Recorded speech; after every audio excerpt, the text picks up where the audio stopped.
Saudara-saudari yang terkasih, jumpa lagi dalam Pelita Hati hari ini, Kamis 21 April 2022, hari Kamis dalam Oktav Paskah. Bersama saya Romo Thomas Suratno SC dari Paroki Cilandak, Jakarta Selatan, mendengar dan merenungkan Sabda Tuhan, yakni firman Tuhan yang tersurat dalam Injil Lukas bab atau pasal 24 ayat 35 sampai dengan ayat 48.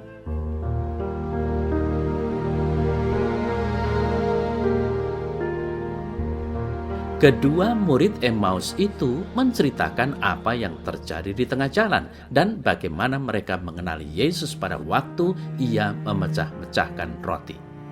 Sementara mereka bercakap-cakap tentang hal itu, Yesus tiba-tiba berdiri di tengah-tengah mereka dan berkata kepada mereka, "Damai sejahtera bagi kamu." Mereka terkejut dan takut dan menyangka bahwa mereka melihat hantu.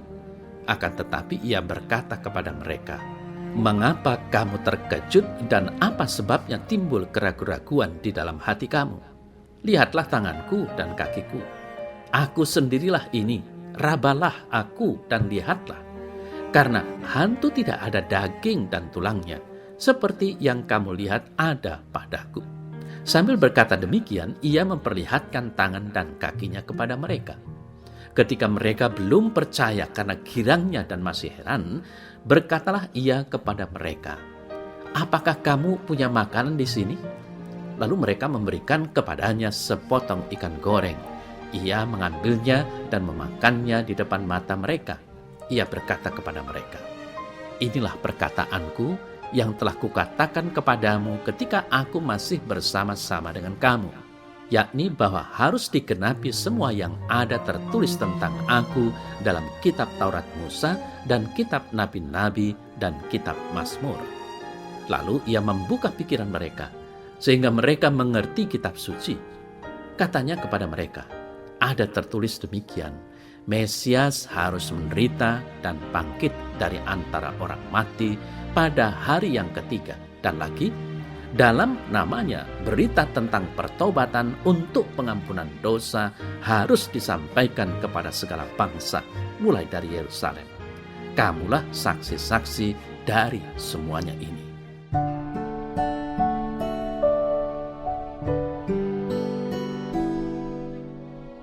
Saudara-saudari yang terkasih, panggilan dan perutusan dari Tuhan bagi semua orang yang percaya kepadanya adalah menjadi saksi Kristus yang bangkit. Pertama-tama, para murid dan Rasul Yesus memiliki tugas mulia untuk menjadi saksi mata bahwa Yesus dari Nazaret sungguh-sungguh bangkit dari kematiannya. Mereka menyaksikan sengsara dan wafatnya. Mereka juga menyaksikan kebangkitannya melalui penampakannya. Pengalaman kebangkitan dan penampakan Yesus menjadi kekuatan bagi para rasul untuk bersaksi. Ini juga menjadi harapan Yesus kepada para muridnya. "Kamu adalah saksi dari semuanya ini." Lukas 24 ayat 48.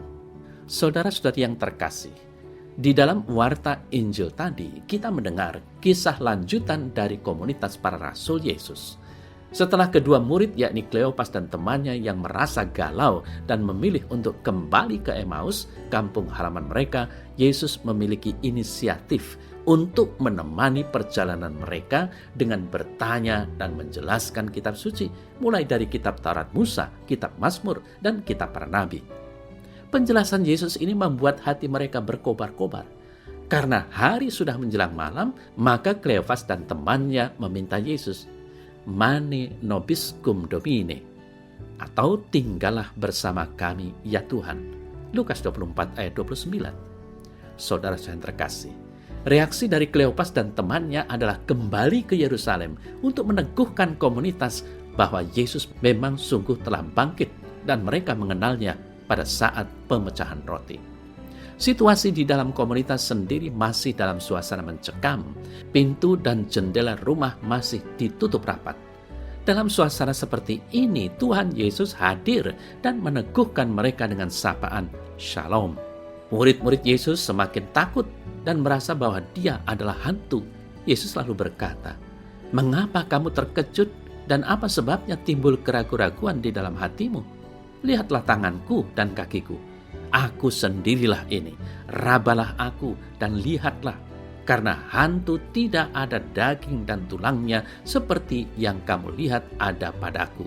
Lukas 24 ayat 38 sampai dengan 39. Saudara-saudara yang terkasih, reaksi para murid adalah belum percaya. Mereka dinilai lamban hati, maka ia meminta sepotong ikan goreng dan pemakannya. Yesus selalu membuka pikiran mereka. Penampakan Yesus di hadapan para murid ini membuka pikiran kita untuk mengerti bahwa Tuhan Yesus telah mengalahkan maut dan dosa.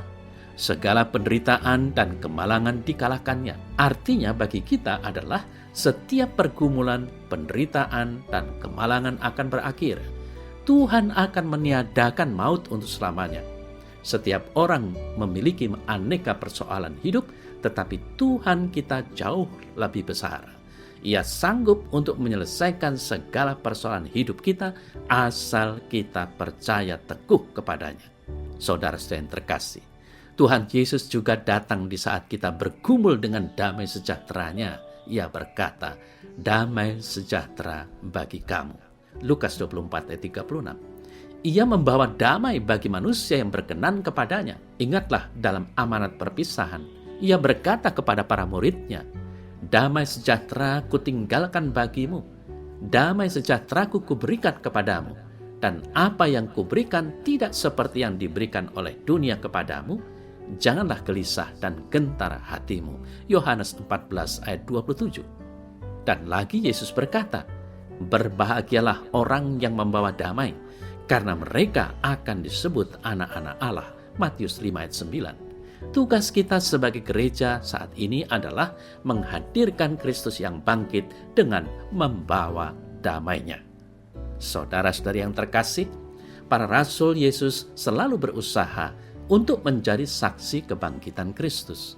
Setelah mereka mendapat kekuatan Roh Kudus, mereka juga berani untuk memberi kesaksian tentang kebangkitan Kristus. Petrus memberi kesaksiannya bahwa Yesus adalah orang yang kudus dan benar, tetapi ditolak oleh kaum Yahudi. Ia sudah dibunuh, namun sudah bangkit dengan mulia. Petrus menegaskan, kamu adalah saksi. Kisah Rasul 3 ayat 15.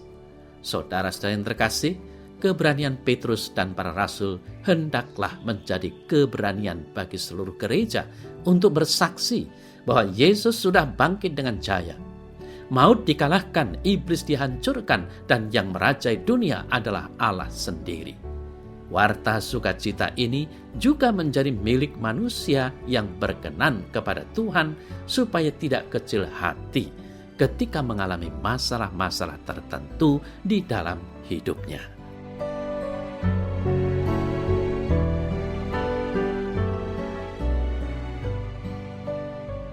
Dalam nama Bapa dan Putra dan Roh Kudus. Amin. Ya Tuhan Allah, bantulah aku untuk dapat bertumbuh dalam kasih-Mu. Mampukan aku tumbuh dan berkembang menjadi saksi-saksi-Mu yang setia di dunia ini. Terpujilah Engkau kini dan sepanjang segala masa. Amin. Semoga Allah yang Maha Kuasa memberkati saudara dalam nama Bapa dan Putra dan Roh Kudus. Amin.